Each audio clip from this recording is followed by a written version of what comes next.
Hi, guys. Welcome to the Church Split. My name is Will, and you guys know what we do here. We help you escape your church's echo chamber, learn to think biblically, and of course, challenge the status quo, which always needs challenging. But first, don't forget to like and subscribe to the Church Split. Share this video with your friends and family. And of course, if you'd like to support us on Patreon for as low as $1 a month, $1 a month, or of course $1,000 a month, or whatever it is that you want to give. So we are going to be planning a live stream for patrons only with me and my wife, and that is coming up at some point. We have yet to schedule it, but for patrons only, so that way you guys can ask all the goofy questions and she can roast me live on air. Now, some of you guys who follow this channel relatively closely, you might realize that I am late to my live stream by about 30 minutes. And that's because I meant to schedule this at 1:30 and not 1, and I didn't realize that until I came up here. I am a student director, and there's a homeschool Bible study that we do until 1, so I obviously can't be here right at 1. So anyhow, for that, I apologize. I know I am late to my own party. Right when I logged in, I noticed that, so I wanted to apologize to you all. Sometimes you overlook small details that matter. But anyhow, so some of you guys are probably familiar with this channel, and who knows, some of you guys have been with us for a very long time. Some of us are more recent. So just so you guys are aware, something that we used to do quite a bit on this channel is actually deal with apologetics. So we actually discuss a lot of atheism. We also discussed a lot of abortion, and that was a huge thing, like the inception of this whole thing. And then we discuss random controversial videos where we just kind of break down biblically, like, what does the Bible say about alcohol? What's the Bible say about this? So I'm just going to break down controversial passages until it's kind of grown into the weird mutant that it is today. And before we hammered on Calvinism a lot, we did a lot of discussion on atheism. And unfortunately for the world, in the YouTube sphere, talking about Calvinism is kind of like the black magic. It puts you on. People love to talk about the topic. Calvinists love to talk about it. Non-Calvinists like to talk about it. People like to hate watch each other. So as we talk about it, it does help, like, actually grow the channel. Plus, the other reason why we hammered that so hard was because we are both from West Michigan, and we saw a lot of people and that's like Reformed Central of the U.S., if you're not familiar. And Brian and I, both being from that area, we saw a lot of people leave the faith and struggle with the faith because they couldn't reconcile the Bible with a lot of their presuppositions or the way they were taught to interpret the Bible, which turned into this idea of, like, basically, which was Calvinism. It was a Calvinist interpretation. So we became very passionate about addressing the major issues that people were having with reconciling their worldview to help prevent people from leaving the faith. And I'm not saying that every Calvinist leaves the faith, obviously, because they don't. But that's why we've been hammering that for so long. Before that, we hit the fundamentalists, and before that, we dealt a lot with atheism and abortion. And today, we're kind of going back to our roots of dealing with atheism. And I'd like to do this sort of thing more often than I probably am now. So if you guys want, what we'll see is really what the viewers like. If you guys want me to do more of this sort of thing, the views and likes will let me know if this is something that my audience really cares about, or if Brian's audience cares about it, our audience, whatever. If anyone actually cares about us addressing apologetic issues, or you guys want to keep us doing apologetics with theology, which is, I'm fine with either way, but I am a big passionate person on discussing apologetics and atheism and how we respond and the stuff like that. So anyway, so for those of you guys who've been living under a rock, Richard Dawkins recently said some wild stuff, and I wanted to talk about that. Actually, I wanted to talk about it last week, but I didn't have time. But I want to talk about some of the things that Richard Dawkins said, and we're going to watch the full clip. We're going to go through it all, and I'll comment as we go. But there are some really interesting things that he said, and if you guys aren't familiar with Richard Dawkins, he's the author of the book, The God Delusion. He's one of what we call the new atheists, or the neo-atheist movement. And I think it's important that we actually address what he said here, and there's some concerning things, and some things are kind of funny, but also some things we can learn from, and not just like theologically, but practically speaking, how we can navigate this world and how we can do better, especially if we disagree with other people. And I'm going to give you some of my pet peeves on that and some of the things to talk about there. So recently, Richard Dawkins was interviewed right before Easter and was asked what his thoughts were on Easter as an atheist and all that. Now, of course, why would any serious journalists have one of the biggest atheists in the world on their channel to discuss Easter?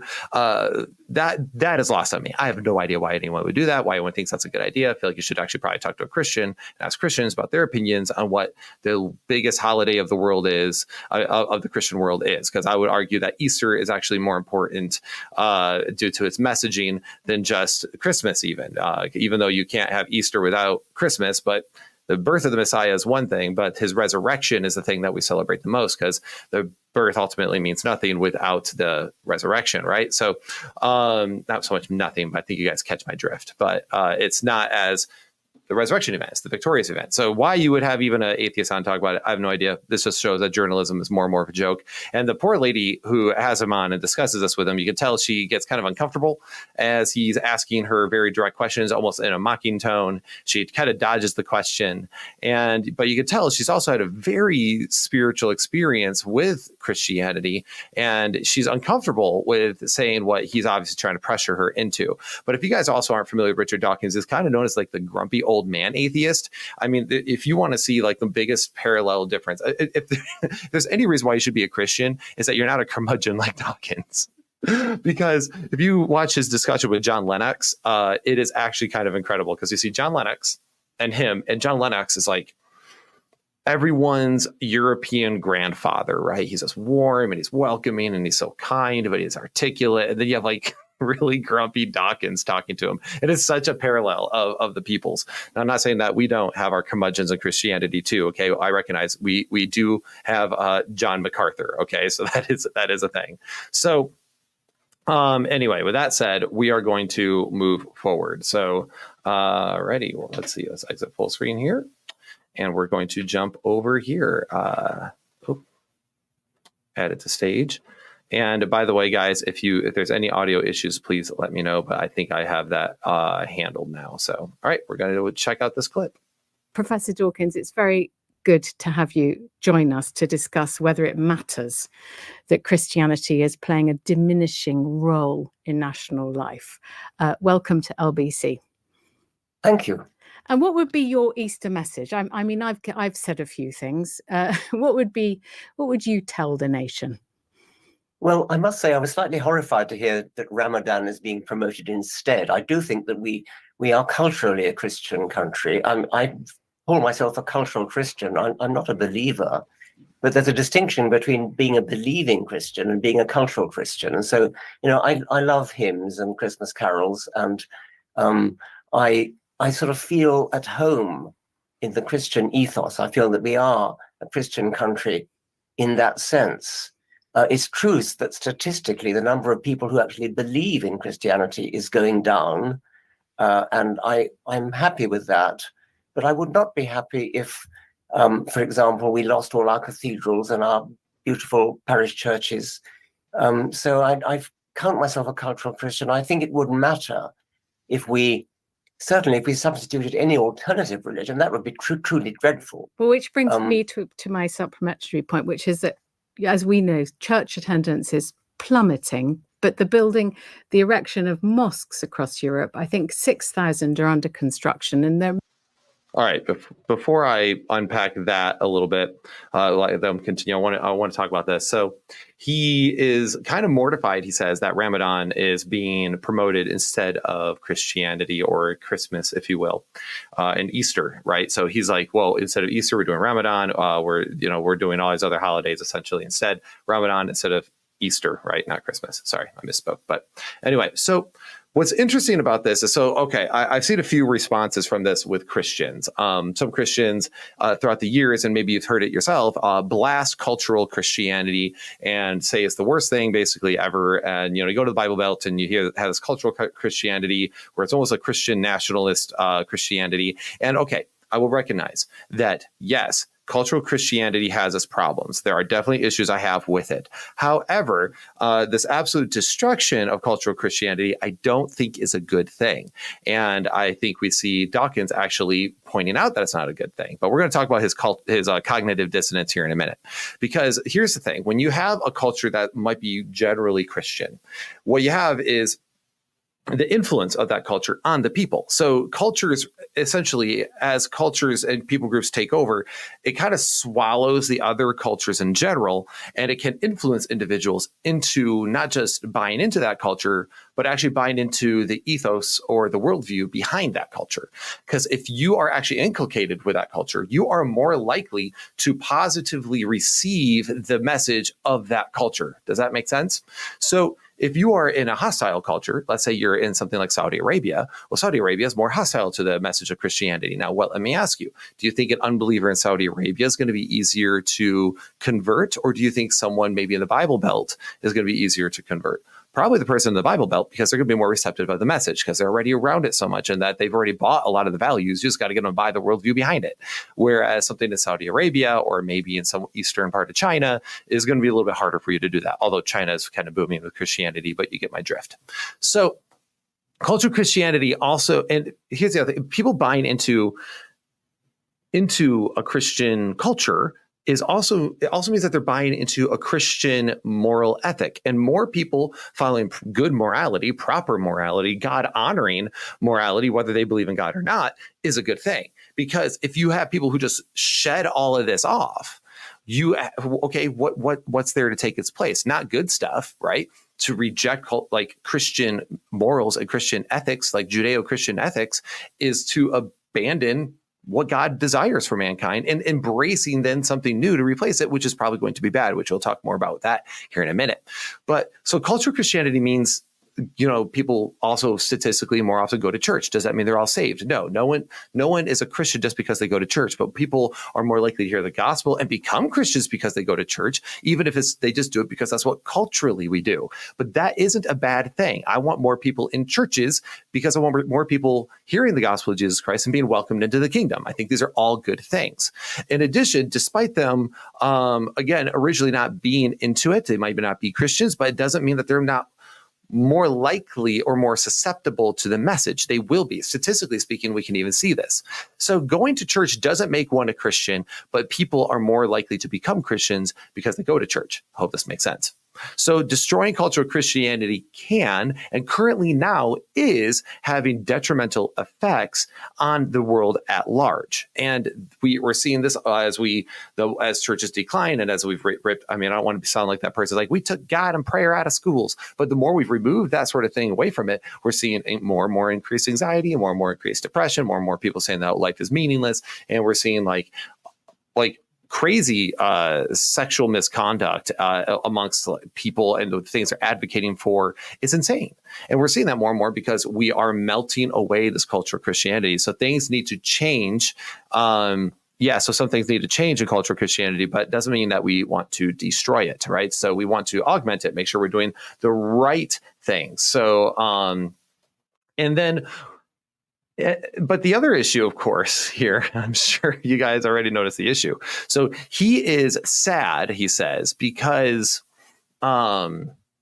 he's sad because he's seeing cultural Christianity die, and that Ramadan is taking its place, and they're promoting that instead of Easter. And he says, like, I'm not a Christian, but I'm a cultural Christian. I love hymns. I feel comfortable in the Christian ethos. Here's the thing. He has spent his entire life trying to destroy Christianity. And he says that it's a good thing that he thinks that less people are religious and that less people, you heard it right a few minutes ago, that he believes less people are being Christians. He thinks that's a good thing. But then he's sad when the Christian things are dying away. He's like, well, I don't want us to lose like the cathedrals and stuff because those are historically good. But he also says that Christian ethos makes him feel at home. Why is that? Maybe there's something that you resonate with there. Maybe there's some truth in those things, but also you like hymns and you like all those things, but how can you really like hymns without being behind the message of those hymns? Because they are intended with a very particular worldview, and that ethos, that morality that you like about Christians, that Christianity brings, despite his gripes about it that he talks about, is where he feels home, because there is insurmountable proof that Christianity has improved the world more than any other religion. Christians give to charities more than anyone else. Other nonprofits, they give more. They were more involved in missions than any other people group on the planet. The whole Western world is built on Christian values and a Christian worldview. All the benefits of the Christian world is because of Christianity. So yes, you feel at home at it because of all the good work that they've done, but then you have taken your entire life seeking to destroy it, and now you're like mortified of it. This is like the kid who kept doing something stupid, and you kept telling him, hey, if you're going to do that, you're going to hurt yourself. And then the kid kept doing it and he got hurt. And then it's like, oh man, I'm sad that I got hurt. Wish somebody warned me about that. Like, yes, you did that. Like, it's unbelievable. And as Josh Klein says here in the comments, yep, Christians started hospitals and universities. Exactly. We're also the ones who basically launched science. Okay, we're very big on those things. We're big on intellectualism and all that. So the point here is that Dawkins is kind of like the arrogant, prideful young person. Although he is older, he should know better. He should be wiser than this, but he never gained the wisdom of this. But it's like the youngest foolish person who shakes their fist at all the different hierarchies and systems that our universe and our universe, our hierarchies and our systems that our country might have, shakes their fist at it, says that they can do something better. They destroy the institutions, but they replace it with nothing good. And therefore, they are left with this horrible husk of a thing that they have now destroyed and nothing to take its place. So the moral of the story here is be careful what you seek to destroy, because you don't always know what's going to replace it. We're going to keep talking about that here in a minute, but let's finish watching, because now she asks him about Islam. Many more, I mean, are being planned. So do you regard that as a problem? Do you think that matters?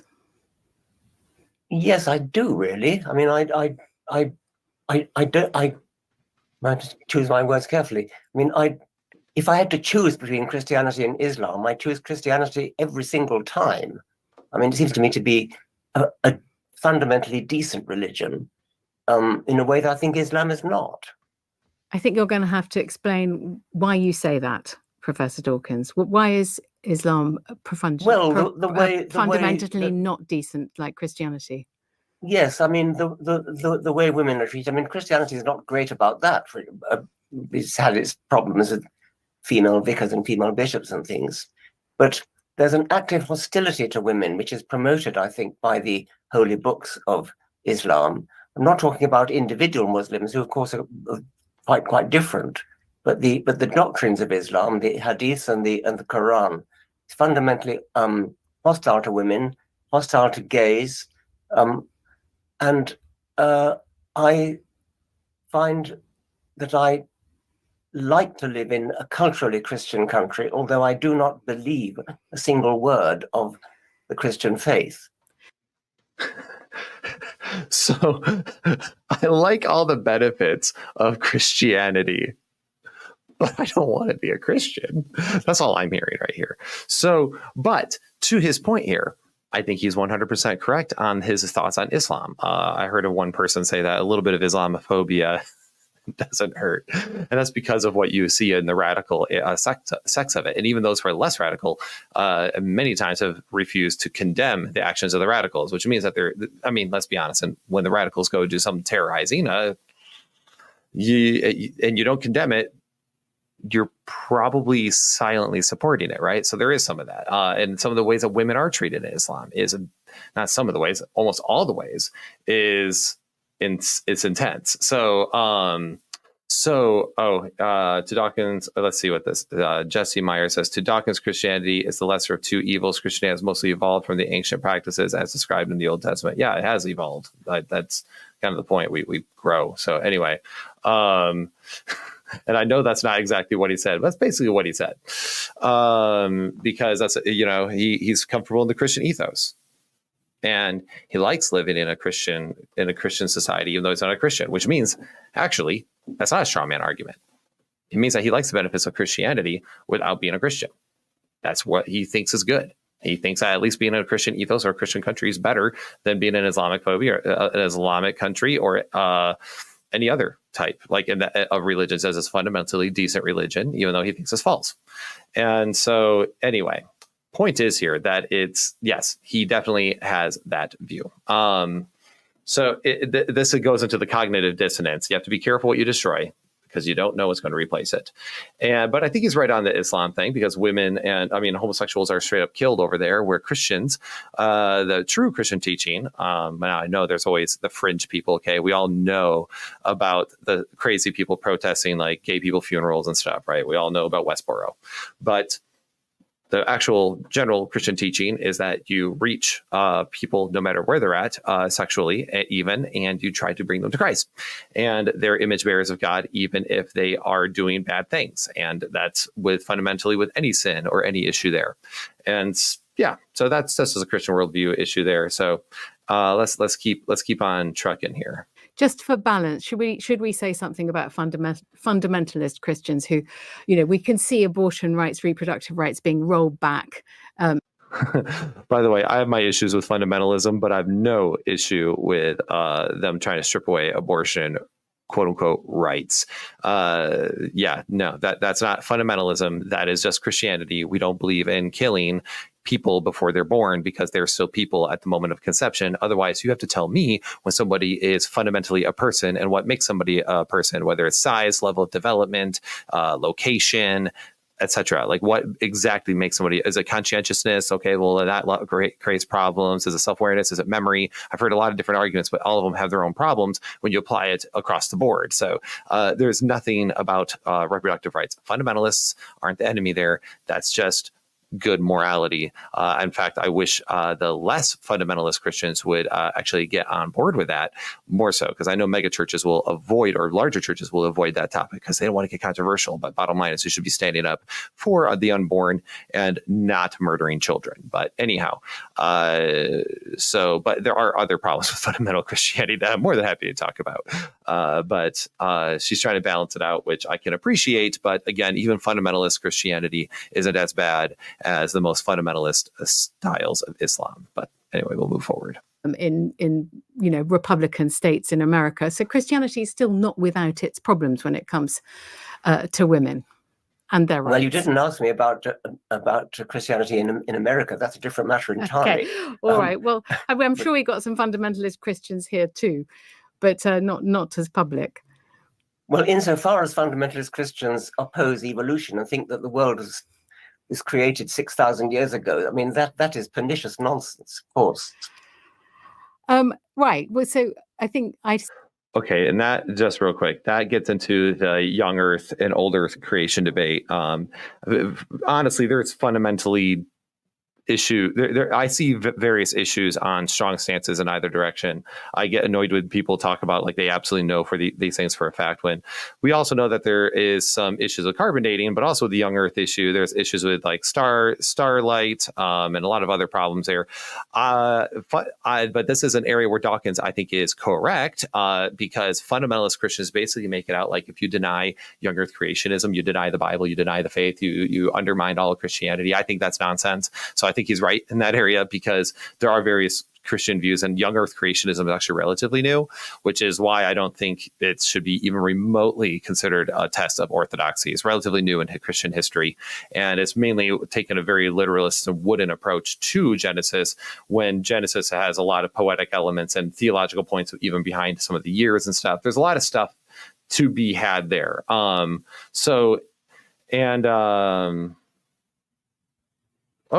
Let's see, Jesse Meyer. This is well, actually, I'll star that. And I'll talk about that at the end. I don't want to get too distracted here. Then we have, so anyway, the whole thing here, he's correct in that assessment. I get really annoyed with that. In fact, there was one day I posted something about like, I just don't care about the debate between old Earth and young Earth. I don't really care. I don't think the age of the dirt means that Christianity is true or false, so it doesn't matter to me. And I actually got a phone call by an old friend of mine and deacon. I love the guy, but he was like concerned almost for my soul and my biblicism because of that. So that's why I have an issue with Ken Ham. I'm not fond of Ken Ham's ministry because I think he's been incredibly divisive, more so than he needs to be, more than so than he ought to be. When he went after William Lane Craig, I thought that was really dumb because William Lane Craig is easily the most influential apologist and brought more people to Christianity probably than Ken Ham has. Ken Ham is probably like entrenched Christians more than he has converted them. I'm not. This is just literally opinion. I have no data to back this up, so I understand this is completely anecdotal. But anyway, let's keep moving and see what else there is to say. It's not a very long interview, so we'll keep on rolling. See where you come from. I like the phrase, you're a cultural Christian. I think I'm a bit more than a cultural Christian, although, it does, my belief waxes and wanes. Would it be a good thing or a bad thing if we became a less Christian country? And just on the foundation of this nation, with the king being the head of church and state, do you think it provides a solid foundation that we would lose something if, let's say, there was a Muslim majority? Real quick, I just want to say I appreciate her kind of being honest about her belief waxing and waning. I know it's not easy, but it was funny because you would think that Dawkins would actually be a little respectful of this, and here in a minute, he just doesn't. It's wild. So let's see what he says. Well, yes. I think the king, when he was Prince of Wales, was actually rather sympathetic towards Islam, and one of the problems I felt. No, I think it would be a terrible thing. And insofar as Christianity can be seen as a bulwark against Islam, I think it's a very good thing. I mean, in Africa, for example, where you have missionaries of both faiths operating, I'm on Team Christian side as far as that's concerned. It's interesting because I sort of thought that you would be more of a Hitchinite, God is not great advocate, but it's interesting to me that you. He kind of is, though, if you've read what he actually has to say, but suddenly he's staring down the barrel of the gun of something he created. So it's kind of funny. Keep going. You see the value and the force for good of the United Kingdom having a Christian foundation. Yes, but I must emphasize that I think that the things that Christians believe are actually nonsense. I mean, I think that when you say you waver, I wanted to ask you, do you actually believe that Jesus had a virgin for a mother? Do you actually believe he rose from the dead? I suspect well, you weirdly, don't. since you ask, Richard, if I may, because I was at New College when you were I think are you still a Don at New College? Yes.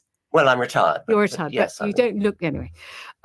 Weirdly, I was just 3 weeks ago at the Church of the Holy Sepulchre in Jerusalem, where the Christians believe that Christ was crucified, or there was the tomb, or the Gethsemane was just there, and Golgotha was there. And I have to admit that there is a real force.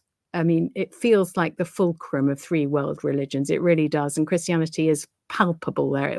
The place pulses with Christianity. I don't know whether it made me believe the Bible anymore, but I certainly felt that Jesus was a historical figure. Yes, I did believe that. Well, am I wrong to think that? No. I mean, that's quite different. But do you believe that his mother was a virgin? Well, I mean, maybe that was a mistranslation of. Well, that's biologically impossible, isn't it? Of course it is. Yes.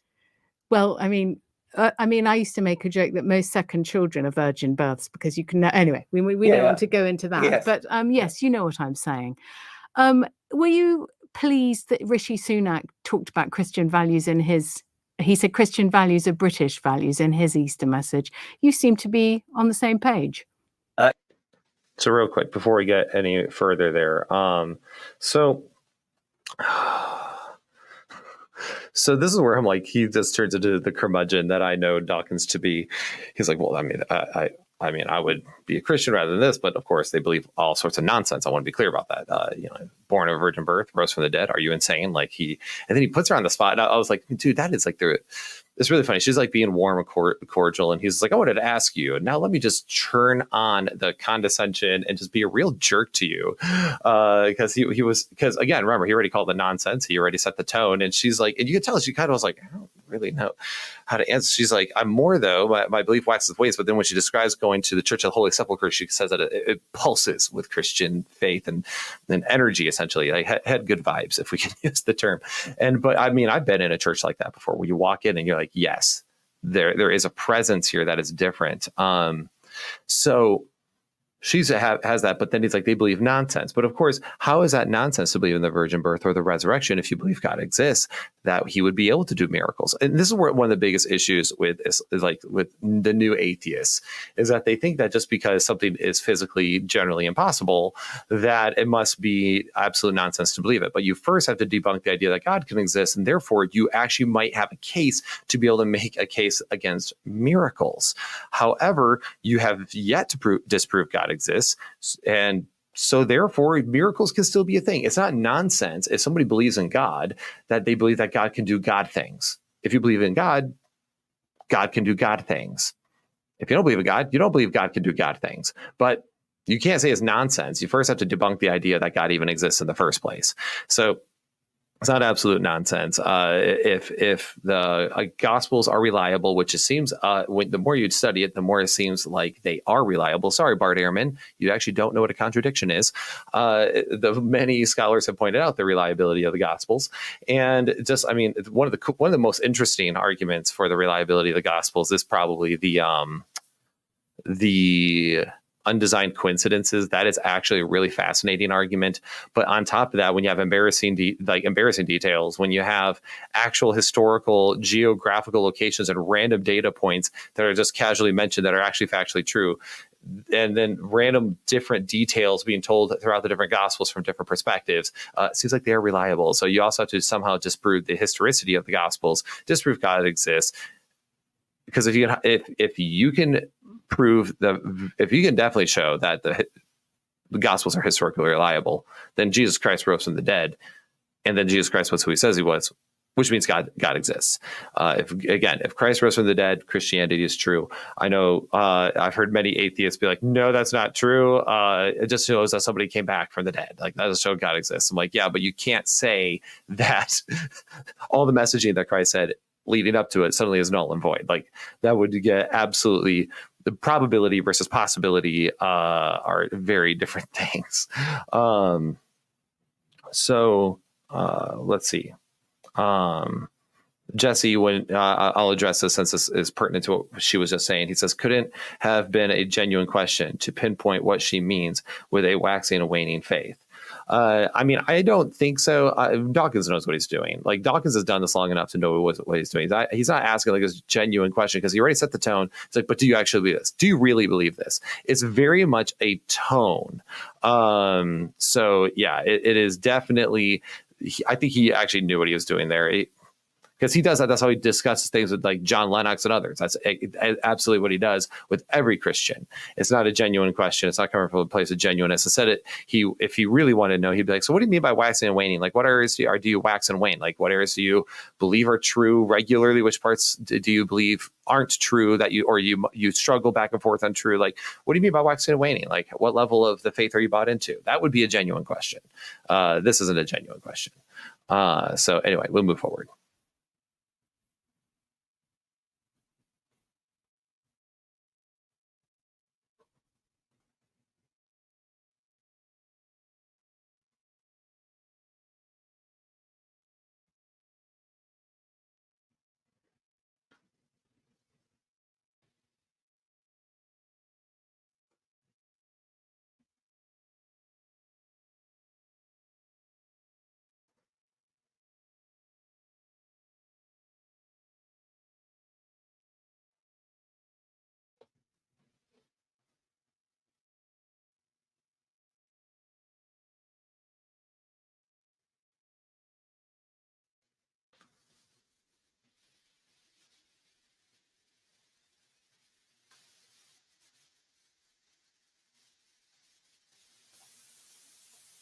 I'm sorry, folks. I just realized I was saying, I hit play and I did not share the screen. So let me go ahead and keep moving. I apologize, folks. That's what that was. It was part of the video that's popped on the screen. I was like, what in the world is that sitting there for? All right. Jesus rose from the dead, and I don't believe you do either. Do you? Do I believe that Jesus rose from the dead? I mean, you're really putting me on the spot. I would like to believe he did. Yes, I mentioned the resurrection. Different.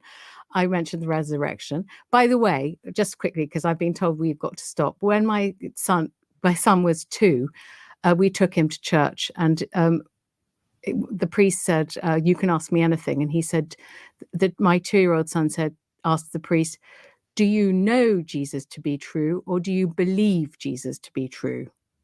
And do you see what I mean? And he couldn't answer that question himself. Anyway, yes. Or God. Anyway, listen, lastly, just one thing. Does it matter? I'm going to ask you again, if Christianity is a minority religion in this country? I think it matters from a cultural point of view. That's a very clear answer from you, Richard Dawkins. Thank you so much for joining us from, I look like New College, but Richard Dawkins, Prof. Dawkins, is the renowned evolutionary biologist, author of the God Delusion. All right. So that's that. Now you guys get a really nice look. So let's talk about some things, and I'll address some things in the live chat. There's not as many today, probably because I was late to my own live stream because I scheduled it wrong. Whoops. But anyway, and again, guys, sorry for not sharing the screen properly with you. I forgot to click that over.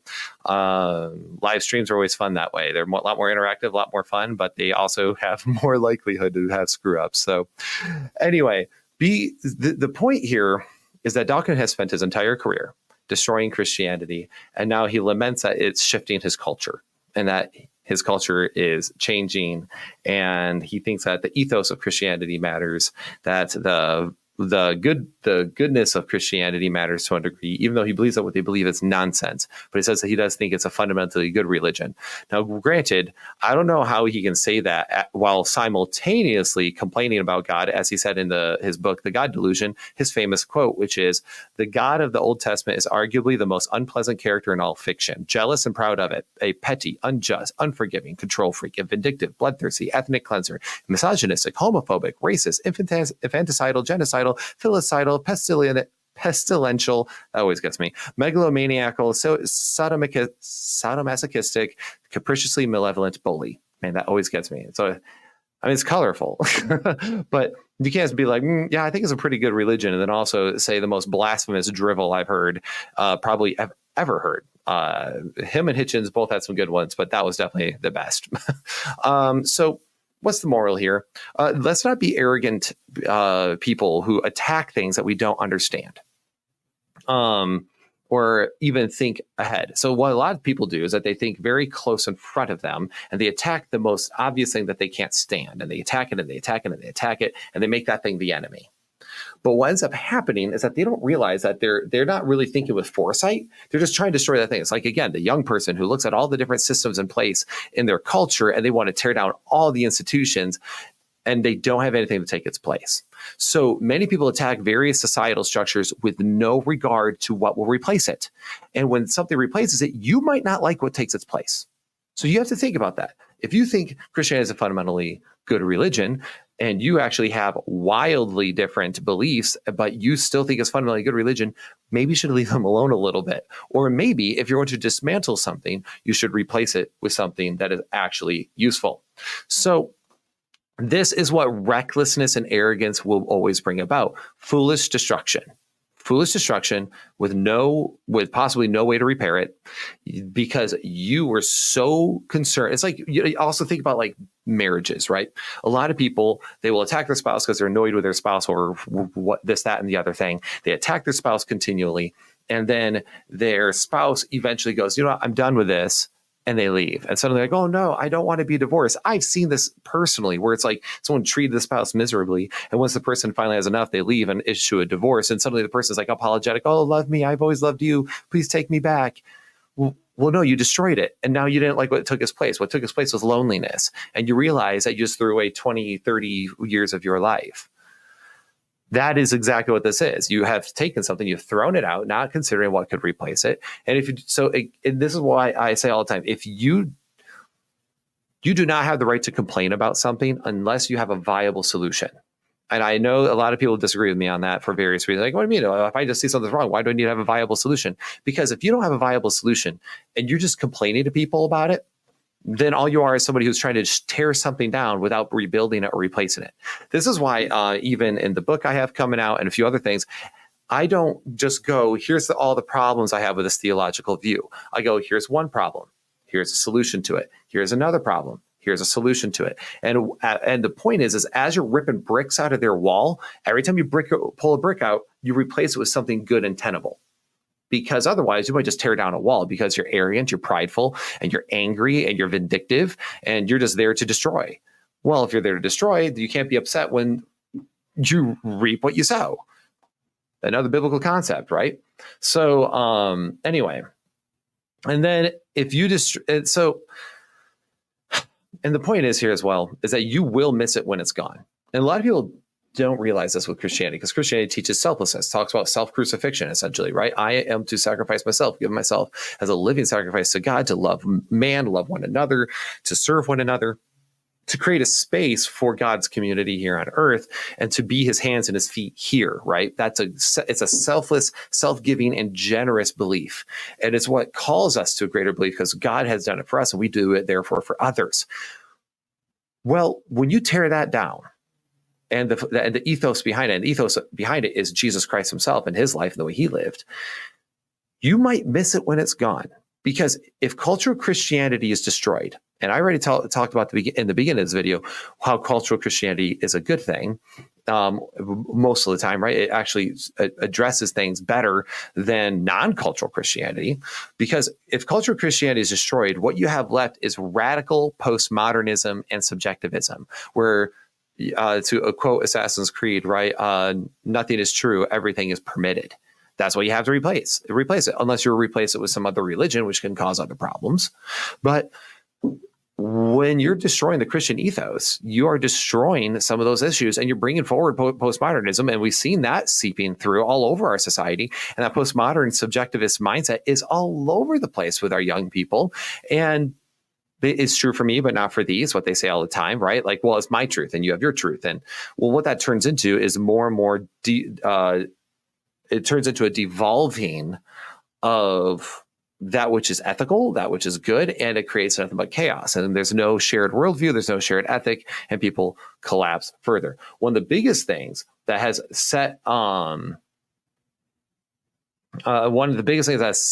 Christianity like so different apart from other worldviews is, for example, its sexual ethic. The sexual ethic of Christianity is radically different than a lot of sexual ethics of even like Judaism or ancient Israel of the past, right? Where it was okay with being polyamorous, right? Like you could have multiple wives to a degree, right? So you could have married multiple wives. Now, of course, we see a lot of terrible results from it, but that was a thing that could happen.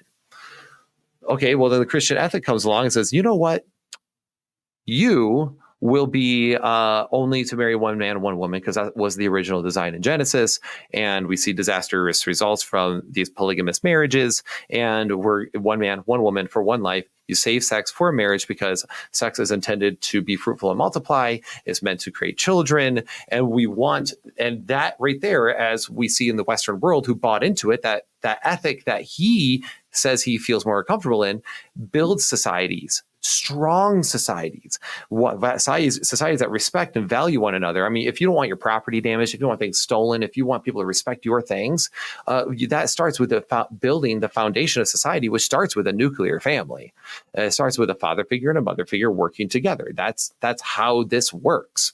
So anyway, you're going to miss it when it's gone, because as we've seen postmodernism come in and subjectivism take over, the collapse of Christian sexual ethics has taken place. And what has taken its place? We see people who brag about body counts. We have young women who used to take in a sense of like modesty and virtue of not giving themselves over to men for their most base desires and actually be like, no, you have to earn physicality with me through a covenant of marriage and a commitment to me. To women now, I mean, you're on the Whatever podcast, right? Everyone watches parts of it, and hundreds of people that they slept with, and which of course is terrible for the psychology of women, and it's also bad for men, but it's really bad for women, like studies have shown. We see high body counts. We see abortions. And I've even heard, Jordan Peterson puts this perfectly, and many leftists will even say, besides the radical ones who celebrate their abortions, many people will be like, yeah, I don't recommend abortions for people, but it should be an option. Like, it's not something, no one who truly loves somebody will say that you should get an abortion. Like that, because that's also mentally damaging. But because of the collapse of Christian sexual ethics, we see high body counts, which has been destructive. We see high abortion rates. We see children now cutting off body parts of themselves because they want to fit in. They want to, they think that'll make them happy. They think that somehow engaging in their sexual fantasies or in their sexual misconstruing of reality is going to make them happy. We see more and more same-sex couples, which we see in like lesbian marriages, high violent rates. There's a lot of violence in those, high divorce rates. We see high STDs, we see orgies, we see a lot of collapses. We see people advocating and calling themselves MAPs, minor attracted persons, right? We see people advocating for pedophilia, all because, and it's funny because remember back when it was just, well, we just want same-sex couples to be able to get married and live a normal life. That was the original argument. And then Christians were called crazy and conservatives were called crazy for being like, yeah, but once we destroy what traditional marriage is and always has been, which is men and women, the sexual difference is what makes the marriage. Once we change all this, where's the line? And they were like, oh, you're crazy. You're just trying to say that everyone's this way who disagrees with you. And now what we see, what that has wrought, everything that we said. We mentioned that trans people would be next, and we mentioned that pedophilia would be next. We mentioned that, and I actually never thought I'd actually see the time, though, where people were advocating that children chop things off their bodies as minors and take harmful drugs that can destroy the development of their bodies. But I'm not surprised because we absolutely have a very, in a sense, demonic world that we live in.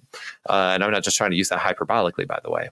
But you don't know what could take its place. It could be Islam. Well, you don't like how Muslims treat homosexuals, and you don't like how homosexuals are treated. You don't like how women are treated in Islam. Okay, great. Well, as you're destroying one, you're allowing for another, because cultures and values are very strong way to keep people united together. But as you're dismantling those things, it's dividing people. And then it allows somebody else to swoop in and be like, "Ooh, but look at these values." And everyone's like, "Oh, yeah, it's at least not as bad as some Christians." And they can have completely the wool pulled over their eyes. Islam is growing. It's exploding. And I think it's because Christians have been shamed to death. I mean, it's cool to hate Christians, right? I'm actually surprised Dawkins says what he does about Islam, because it's like one of the things where it's like, you can say whatever you want about Christians, but we can't say anything about Islam. But also paganism might take its place, right? So Islam might take its place. Well, paganism might take its place. Well, paganism has some really bad things in it too. So again, Dawkins, perhaps you should consider to taking responsibility for your actions. Maybe now that you're seeing what you have, reaping what you've sown, you should consider maybe not destroying those things. This is a good life lesson for everybody. Like if you're at a church and you don't like all the systems in the church, okay, well, maybe you should come up with good, viable solutions before you just go in there and try to dismantle the systems in your church and suddenly people are scattered and broken and distraught. Maybe in your families, you see, you don't like the way your parents might exactly run the household. Well, okay, think about what could take its place. You don't know. So consider those things before you push forward and do what you're doing. So anyway, let's see what Brando says here. Pretty sure the World Organization goal is to have another pagan Rome, only on a world scale. I'd agree. It seems like we're heading that way, which is it's another Babylon type situation, Rome, Egypt. I mean, we've seen it all throughout, and it's like every single time you twist all these different ethics, we see things completely fall apart. So anyway, let's talk. I started a few of these comments. I have somebody in the comments, but that's all I really wanted to say regarding Dawkins. But now I'll address some comments regarding homosexuality. So Jesse Meyer, I think is how you say your name. Let me go and address this. I told you I would address it later. He says that's part of the problem. Homosexuality is not accepted as normal, but as a sin when practiced and considered a choice by many Christians. That's because, yes, it is. And let's talk about that. So first off, there has been no study that shows that there is anything biological when it comes to same-sex attraction or homosexuality. It's not biological. It is oftentimes like nature and nurture, but mostly nurture. And you can really look it up. It's either sexual abuse or maybe missing a male figure in their life or social contagions with whatever culture they're raised around. Or it could just be that for whatever given reason, they are attracted to the same sex. A lot of times, like males, they tend to imprint on their first sexual experiences. So if maybe the first time they had some sort of sexual experience was with males, then a lot of times you have that sexual imprintation. A lot of times with women, we see that a lot of them have been through like intense abuse or really negative views of men. And then they attract themselves to whatever. There's a lot of different ways that this has worked out. And the data is not necessarily fully clear on it, but it seems to be not genetic. But it does seem to be a nurture situation, the culture around. But also, It is not accepted as normal because it's not normal. On the Christian worldview, God created men and women, and it was good. And their opposites they were counterparts of the whole. So men and women become one flesh, and they reflect the image of God. And God uses the same kind of symbology when he's talking about the church, like I am the bridegroom, you are the bride kind of situation, and we will unite and become one, right? Like not sexually, but it's like that. It's the symbolism. Okay, I get with symbolism. So. Then he says, but is homosexuality a choice? Are people born like that? I think it's both to one degree or other. I don't think you're born homosexual in the same sense of like being born evil or sinful. But I'm saying like you might experience same-sex attraction at a young age. Okay, let's just put it. Let me put it that way. I think that's a better way to put it. But homosexuality is a choice to act out on. Like I have a choice to act on my sexual desires or not to. And the bottom line is, and this is what's really annoying with the homosexuality discussion, because people want to make it all about homosexuality. Bottom line is straight or same-sex attracted, whatever. Christians say we're all called to the same sexual ethic. One man, one woman under one marriage. That if you're a single person and you're not married, you do not belong having sex. You don't belong having sex with a woman. If I'm an unmarried man, I do not belong having sex with a woman unless I'm married to her. If I am a single woman, I have no business having sex with men unless I'm married to them. And if I'm a same-sex attracted person, I have no business having sex with anyone unless I am married to my opposite sex. That is the Christian sexual ethic. That is what it's always been. Christians are not the bad guys in this story. I get really kind of tired of this, especially because the church has taught the same thing for the last 2,000 years. That's what the church has taught. If you go into there are different writings all throughout the church history of them actually having to figure out like, all right, how does one actually deal with when somebody in their church might commit same-sex sexual acts? How do they make essentially atonement for that? What are the rules on that? What do we do? They had different rules for like even clergy and everyone else. Like you can go into like the medieval times and see what people have said there. You can go before that. There's a lot of writings on this. It has been the church has been the one who has historically taught this and will continue to teach it. And we are not the bad guys for saying that this is what Christianity teaches. No one says that homosexuals have to become a Christian. We say people should become Christians because we believe it is true, and that it is the truth that will set you free, that the gospel message is life-changing. It transforms you by the renewal of your mind, and therefore people can experience redemption from their same-sex attraction, because we believe that also liars can experience redemption from their tendency to lie. We believe addicts can find redemption from their tendency to be addicted, and that you have to be transformed into God's image, and that you can't expect God to just transform all rules and his creative order for your image. The whole point is that we are challenged to become greater than ourselves and to become greater than our base desires. And so people choose to act on their same-sex attraction. I don't think people can control who they're attracted to. I think that is something that, like my wife is Korean. I've always been attracted to, I always joke around that I have yellow fever. I like the Asian persuasion. Why? I don't know. But I've always been attracted to Asian women. And my wife will tell you she was always attracted to tall, dark, and handsome men. And she has no idea why she married a tall white boy with blue eyes. So, but it is what it is. It's fine. But the point is here is that, you don't control who you're attracted to, but you can control how you act. And you can control what you engage in. And I have noticed, and I've talked to people who have said that they had experienced same-sex attraction, but they eventually grew out of it, or they experienced same-sex attraction and over much time of prayer and fully committing themselves to God, that they now are no longer that way. Because people can change. You can change. It just takes discipline. So anyway. And then let's see, what do you say? It doesn't compare in any way to other things like stealing, lying, and killing. I disagree. Because this is where libertarianism kind of comes in a little bit and takes a Christian worldview. It seems like Christians only care about things like, well, if it doesn't hurt anybody, then it's fine. That's not really what the Christian ethic is. It's not, well, if it doesn't hurt anything, it's fine. It's if it goes against God's created order, it's not fine. And the created order is that he created male and female, and he also created that you can have personal possessions and that you have the right to live because you're created in the image of God. These are all part of that created order. So if you're part of that created order, you don't have the right to violate that created order because people have rights. And by the way, sex is not a right. You do not have the right to have sex. It is a privilege to find somebody to marry, to have sex with, but it is not a right. And sex isn't what makes you happy. So if you can't be happy unless or feel like you can't live a fulfilled life unless you're having sex, you have a very shallow existence and you need to get that checked, because that is not what is necessary for human thriving to take place. Sex is not that. Sex is the what creates children. Of course, sex is what creates children to build societies. Is what brings one man and one woman together in a very intimate way. Of course, it's the most intimate thing you can experience with somebody, but it's not what's necessary for thriving. In fact, what's cool about the New Testament actually doesn't lift up marriage as much as it does it raises up singlehood. That's what's cool about it. It's like it says that it's okay to be single and you can give your entire life to God if you're single.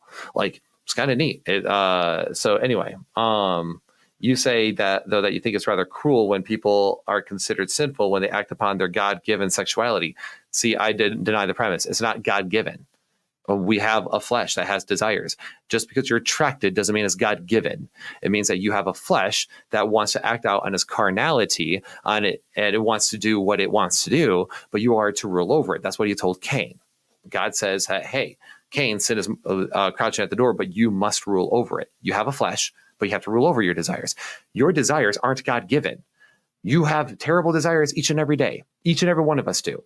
But we rule over them or we give into it. That's what James talks about. Everyone sins when he is enticed by and led astray by his own desires, and then he gives into them. And basically that thought and that desire turned into a thought, turned into an action, and to him it is sin. If you know to do right, but do not do it, to him it is sin. That is what James talks about. So it's not cruel just to say that, hey, dude, you can't act on that. That's not bringing God's created order together. That is not a proper reflection of God's created order. Sexual difference is what shows that reflection. It's in fact, Christopher West, I think, put it this way: a man's body makes no sense on its own. You can have a bunch of men lined up and it makes no sense. What are all those organs for? What in the world? What's the point of all that functionality that's going on there? And a woman's body makes no sense on its own. Look at it. Makes no sense. All this functionality, all these different organs, all the different purposes that a woman's body has. The only time that the ontology and the telos, the design and the nature of it makes sense is when you bring man and women together. And suddenly it all makes sense, which is, and you can look at how men are built, just even like in the muscular sense, how women are built in the muscular sense to carry children, how men are clearly made to build and to carry and to be the person who can build those homes for them, while women can be the nurturers of children. And it creates this beautiful like relationship between the two that reflects God's order. And God said, I created both male and female in his image. And he created her from his side. It shows their equal value and their equal working together. So I deny the premise here that it is not a God-given. And then when it talks about, when I said that you have to first disprove God, earlier in the stream, Jesse Meyer also said the burden of proof is on the believer to prove the existence of God. False. This is absolute atheistic nonsense. Sorry, Jesse. There's this weird idea that just because Christians believe it, that we're the ones who have to prove it. No. Anyone who makes a proposition has to prove the proposition to be true. So if I say God exists, I have to provide reasons why I think God exists. If you say God does not exist, you have to provide reasons for God not to exist. It is not on the burden. The burden of proof is not solely on Christians. It's also on atheists. And by the way, atheists tend to deny evidence all the time. For example, the telos of the very universe we exist, they chalk it up to happenstance or the multi-universe theory and all these other theories, while also not dealing with the very fundamental issues at the very bottom of that. There's philosophical arguments are good arguments and are evidence. Philosophy is evidence for something, right? And again, if you're not a believer at all, you don't even have, free will, right? Sam Harris even says, Sam Harris denies the existence of free will. Alex O'Connor denies the existence of free will. So therefore, no one can actually prove anything because you actually do not even have the ability to epistemically reason and examine evidence. Therefore, I'm a Christian because I was programmed this way by nature, and you're not because you're programmed that way by nature. And neither one of us actually have the epistemic ability to be able to examine evidence because we actually don't even have the existence of free will. We are just conscious beings that will die, but we might not even really be conscious. We just think we're conscious. Okay. It creates all sorts of epistemic problems.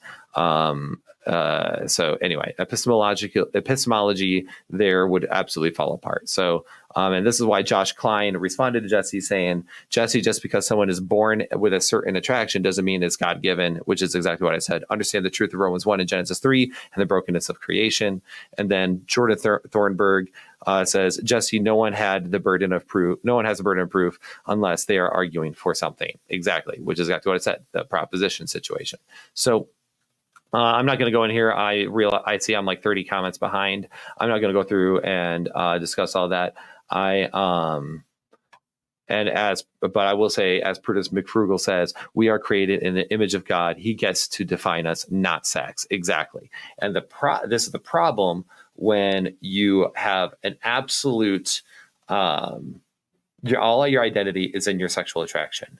All your identity is how you feel. That's not how it goes. That's the coolest part about Christianity, really. One of the greatest calls of Christianity is that you're created in the image of God, and that's your identity, is your calling to be an image bearer and what that looks like. And it calls you to something greater than yourself, and it calls you to better yourself.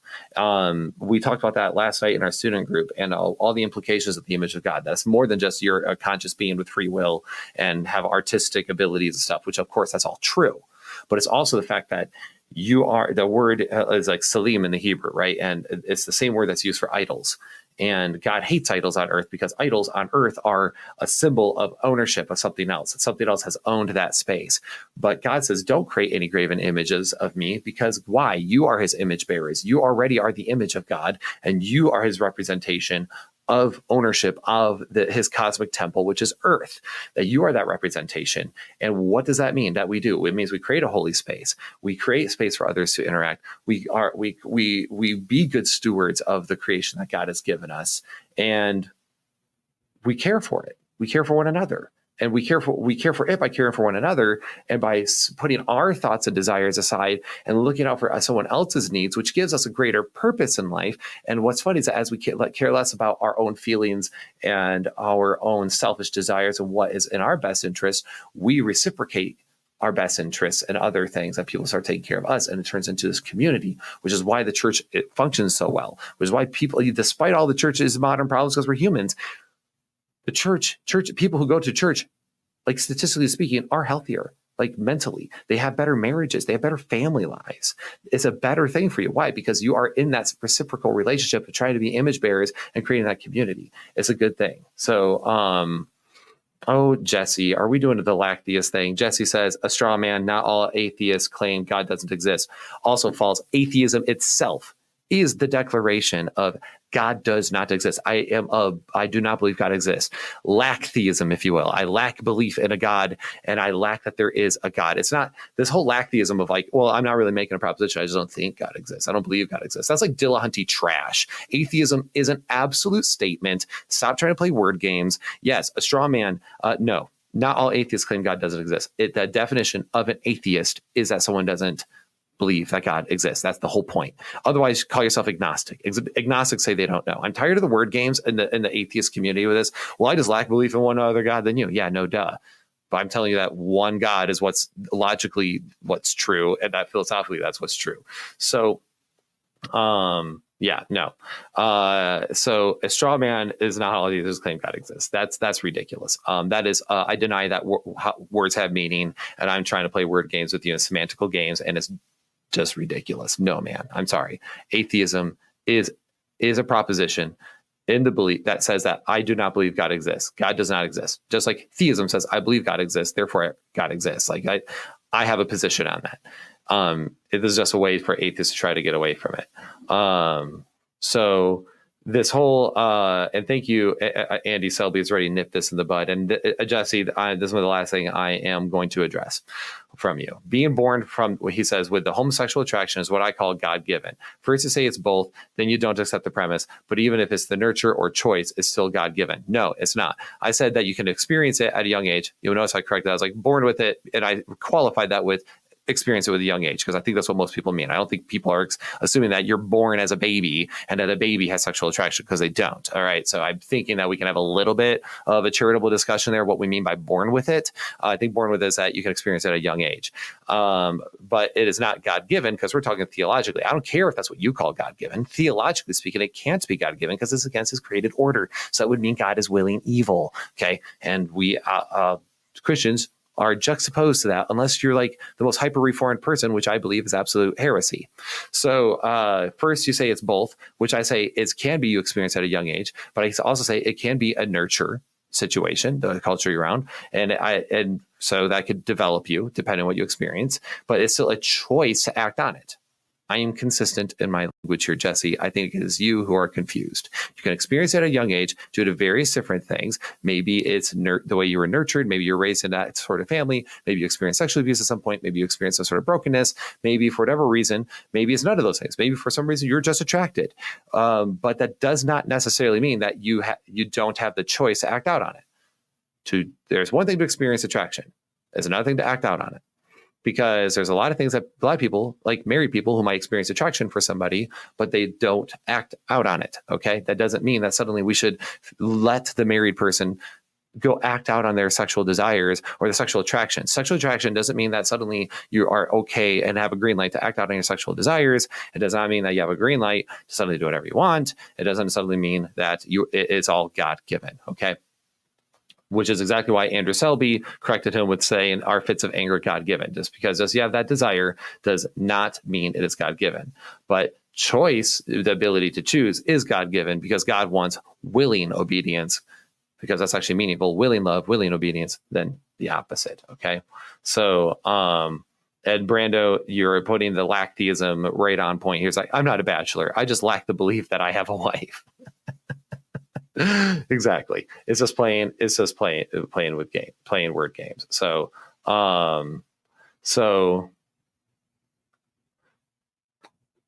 Jesse, you're going to be this guy, aren't you? Okay. I lied. This is not my last response to you.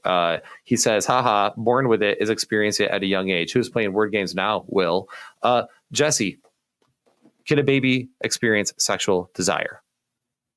As soon as you can show me that a brand new baby can experience that, then the word born with it doesn't mean babies. Okay. There's the same stinking belief thing that the reformed people get themselves caught up. Your anthropology here, my friend, is a mess. Born with it means that you might experience it at a young age, because it's at a young age that little babies don't experience sexual desire. Okay. My daughter is also 3 years old. She still doesn't experience such things. Okay. Let's be real here. It's not word games. Qualifying and defining my terms isn't word games. It's just saying that, again, like God-given, I defy and absolutely reject you saying that it's God-given, because theologically that is not true. I don't have to accept your premise suddenly and then shift position. So I think you need to actually understand proper anthropology before you can start trying to make some arguments of being born with it and what that means. So anyway,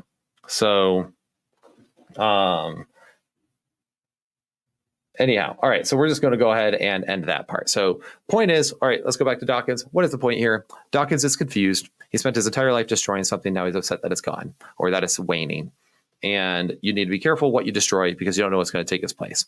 And that means if you hate something, you better come up with a viable solution. And the only viable solution from Dawkins is that we live in a, quote, meaningless universe, a universe of great indifference. There's no right, no wrong, no good, no evil, just a pointless universe with great indifference. I'm summarizing his position there. That is not a viable solution for people, that there's no good, no evil, because that's even what's funny here. We have an atheist, I'm guessing, or a lacktheist in the comment section here that I've been going back and forth with. But what's funny about that is that this person is claiming that there is a sexual ethic that is wrong in Christianity. There's a moral wrong in Christianity. Meanwhile, under atheism, there is no moral framework. There is no right. There is no wrong. Dawkins admitted it. That's not a viable solution. That's not an ethos. That's not a good enough ethos to latch onto. That is actually a destructive ethos that could result in anything goes, right? Nothing is true. Everything is permitted. And that can result in disastrous consequences. So it's all nonsense. This is why, again, atheism is not a viable worldview, because one, you can't even live in it like it's actually consistent, because it means that you have to deny moral frameworks, even though there are people who claim otherwise. In the end, no, you don't have a way to justify morality. It just turns into a disagreement of opinions. You also have You have no free will. You have no epistemological foundations. You have no anything. Like you can't justify your free will. You can't justify your thinking. You're not a free thinker. There's so many problems that's not livable, let alone the explanatory power of somehow having a very well tuned universe that happened by accident, things like that. So anyway, it's not tenable. This isn't. I'm not making a bunch of arguments for God in this video where I'm going premise and dissecting all these little objections to it. I'm just giving you the generalities here because I think you can find all those somewhere else, or I should do an individual video on those sorts of things. But anyway, this has been fun, guys. It's one of my shorter streams. I got to roll. I got another meeting I got to get to, but I hope this has been helpful. Don't be a Richard Dawkins. Don't destroy things where you don't understand what to replace them with. Let's come up with viable solutions if we have complaints, and let's walk in wisdom and understand that it's great to be a Christian. It is a wonderful thing to be a Christian, and Christianity is a superior religion because it is true and is also livable. And so with that said, guys, this has been a lot of fun. Join us on Monday night. We are going to be responding to a pastor who discussed Bellgate, and I think he did a pretty not so great job, but Brian and I wanted to talk about that. So anyway, join us Monday night for that live stream. Otherwise, guys, take care. And of course, God bless. Ooh, I forgot. I have to put up a banner. Oh, nope. Hold on. Sorry. And wait. Now take care and God bless.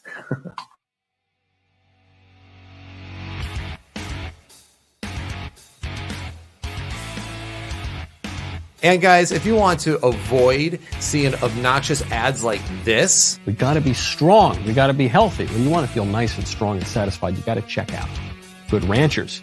Right now, go to goodranchers.com. Use promo code Knowles. Or that. We also want to thank Free Life Soap, because I don't know about y'all, but I got a new shipment of soap in. Yes, I did. Yes, sir. And it was great. Or this.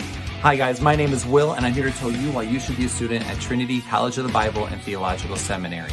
Or that. We'll get to that momentarily. First, I want to talk to you about Daily Wire's most trusted privacy partner and premier sponsor of this show, ExpressVPN. Are you aware that your browsing data is constantly being tracked and monitored? Please support us on Patreon. We do not want to annoy you filthy heretics with any sort of ads on this show. So when you're a Patreon subscriber, you also get access to our apologetics classes and other video content a whole month of things. You can support us on Patreon for as low as $1 a month.